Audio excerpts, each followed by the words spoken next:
pasan incluso a veces de los 40 años, ya no pueden conseguir un trabajo en una fábrica, en una empresa, porque, entre comillas, está muy viejo. ¿Qué le ha pasado a Fabricio Correa? ¿También ha tenido algún tipo de experiencia? Pero obvio, a mí no hay día que no me llamen dos, tres amigos, y hasta gente que no es amiga, a pedir empleo. Yo tengo 55 años, hoy día yo no tendría trabajo si no tuviera mi propia empresa, porque primero no hay empleo. Mire cómo son estas cosas, yo siempre hablo con ejemplos para que me entiendan. Llega al poder en Chile Piñera, empresario, quizás el empresario más exitoso de Chile, Sebastián Piñera. Después de que los socialistas, con ese gran acuerdo que dejó Pinochet, habían hecho un gran trabajo, porque respetaron lo más importante de todo el país, que es la seguridad jurídica, la institucionalidad. Pero faltaba algo más, ¿no? El conocimiento del empresario. Llega y prometió traer 135 mil millones de dólares, perdón, 115 mil millones de dólares a Chile durante su mandato. Yo que sé que a Ecuador le llegan 500 nomás. Bueno, el último año ya le llegaron 35 mil millones de dólares. El último año, 35 mil. ¿Por qué? Justamente la deuda externa que debemos. Imagínense, en inversión extranjera. ¿Por qué? Porque él como empresario primero sabe y segundo da confianza, seguridad jurídica. Pero lo más importante me lo dijo un joven de unos 25 años que estaba amarrado con una flaca guapísima, guayaquileña, que milagreña para ser más exacta, guapísima, una flaca alta, muy guapa, ecuatoriana, que estudiaba allá en la Santa María. Y entonces se había hecho amigo de mi yerno, del hermano menor de mi yerno, y estuvo en un cumpleaños de mis nietos, que para eso había muy aquí, y me decía, el principal logro de Piñera no es para nosotros los empresarios, es para los pobres, porque generó empleo. Entonces yo le digo, claro, pues tú lo dices como empresario, pues porque... No, me dice, lo digo como pobre. Vea, escúcheme, ingeniero, me dice. Antes de Piñera, en el mandato de la Bachelet, el anterior obviamente, yo sacaba un anuncio de se necesita obrero. La familia de él, el dulce favorito del chileno y el argentino es el dulce de leche. Entonces la familia de él tiene el 50% del mercado, imagínense lo poderoso que son y exitosos. Y el chico ya está incorporado al negocio. Entonces me decía, yo sacaba un anuncio pidiendo empleo, o sea, ofreciendo empleo, y la fila de obreros daba la vuelta a la manzana. Hoy, gracias a Piñera, saco un anuncio y tengo que decir que pago 25% más del básico. Si no, no me viene nadie. Y aún así me llegan 10, porque todos tienen empleo. Todos tienen empleo con Piñera. Luego, ya una experiencia personal.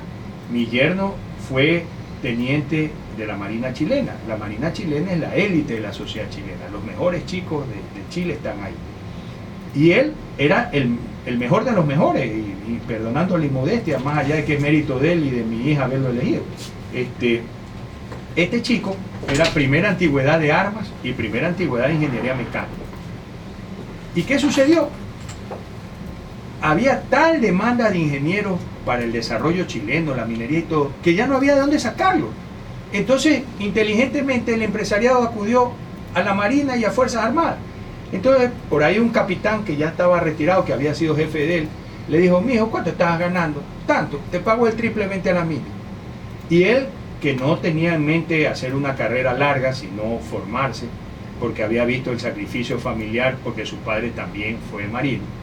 Entonces él tenía planeado educarse, retribuir a Chile el esfuerzo, ya, pero no hacer una carrera larga. La cortó y le va extraordinariamente bien. Entonces yo lo oía quejarse ya con unos traguitos ahí, con unos picos a mi consuelo. Me decía, Fabricio, estaba con otros almirantes y otros amigos de él.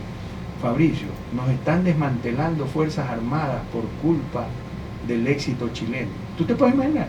El éxito chileno para ellos era debilidad de Fuerzas Armadas, porque ya no había dónde sacar. Y para rematar, porque es que yo vine muy lleno, con la mente muy clara de ese viaje. Tiene que haber sido el 2013, porque era el primer añito de mi nieto, noviembre. En el vuelo, cuando uno sube al avión, pues usted que ha viajado, le dan pues los periódicos, ¿no? Entonces había como decir la extra de allá, la tercera, algo así se llama. El titular era: desjubilan a los jubilados. Entonces, vamos leyendo, pues, a los viejos, esto sí me toca a mí, pues. Donde hay que salir en Quema, Ecuador, no vamos allá, aunque sea el camello de... Entonces, ¿qué decía? Que como el jubilado no quería perder su jubilación, lo que hacían los supermercados o la gente que los necesitaba era hacerle sacar RUC. Allá le llaman a la factura, le llaman boleta, y que hagan factura por servicios prestados, boleta. Entonces, ni los viejos ya estaban votados, todo el mundo tenía trabajo. Tomados en cuenta. ¿Pero por qué? Porque llegó un empresario a la presidencia, porque dio seguridad jurídica, confianza a los inversionistas y porque el sector privado se volcó a generar empleo. Y ese es el éxito de Chile. Entonces Chile ya tiene otro tipo de problemas. Y es del mismo tamaño que nosotros, 14, 15 millones de habitantes. Solo que no tiene tanta riqueza como nosotros. Pero ya sus problemas ya son de otra índole. Ya ahí están tratando temas de los temas de educación, los temas, o sea, ya los temas que tratan las naciones que ya superaron el problema del tercer mundo y están viendo es cómo compiten en el primer mundo. Es formidable el ejemplo chileno. Entonces, los buenos ejemplos hay que copiarlos. Me decía un amigo brasileño, nada se cría, todo se copia. O como dice el cantante, si el norte fuera el sur. Entonces el ejemplo no es Venezuela, el ejemplo es Chile.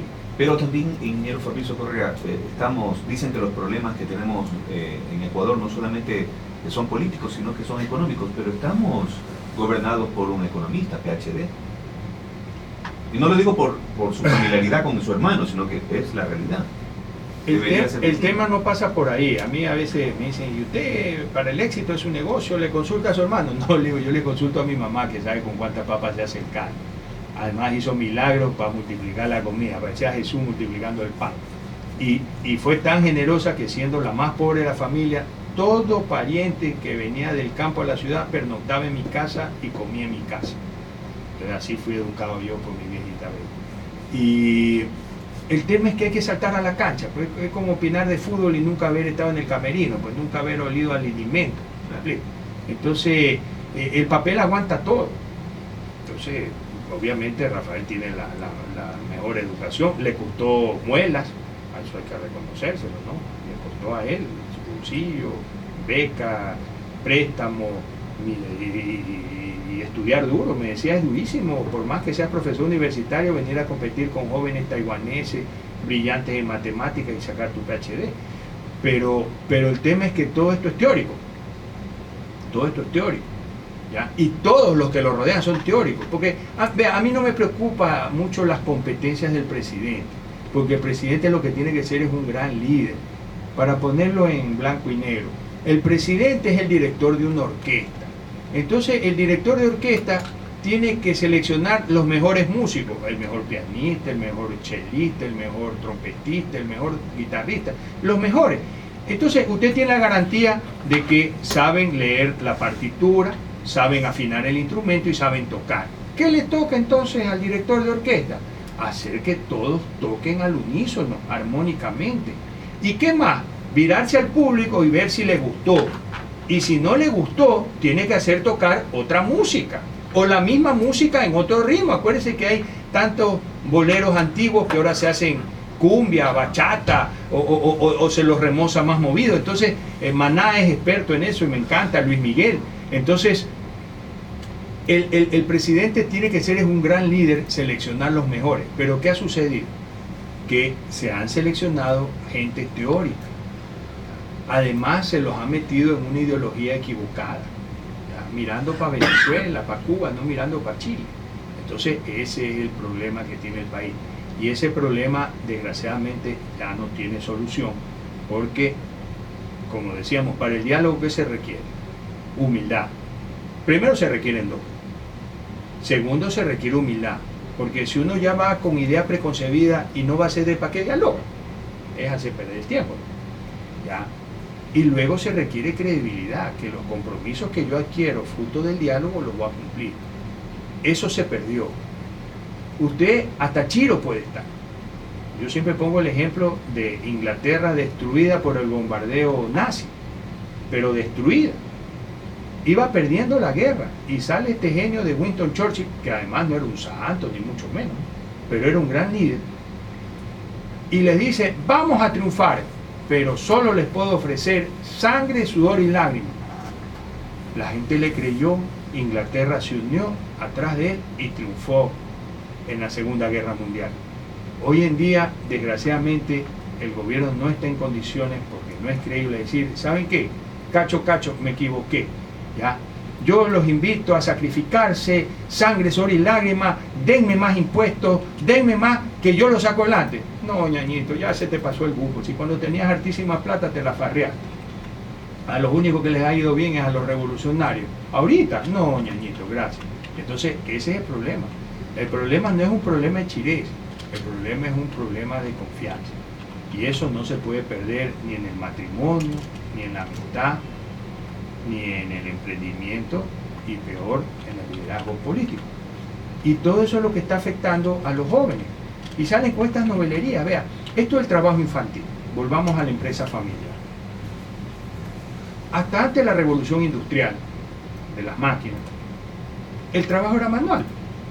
El campesino tenía que ordeñar la vaca tempranito, darle el pienso a los animalitos, echarle maíz a la gallinita, y de ahí arar la tierra y cuidar su cultivo. Y entonces, ¿quién lo ayudaba? Los hijos.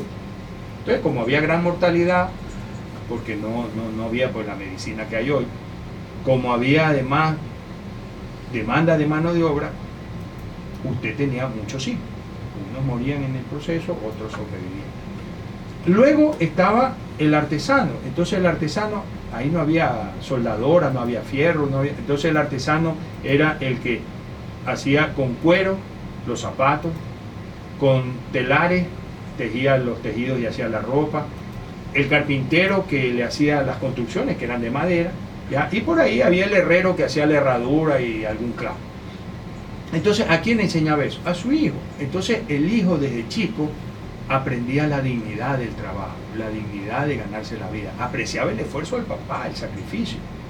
Entonces el trabajo infantil, ¿ya?, es mentira porque que está mal.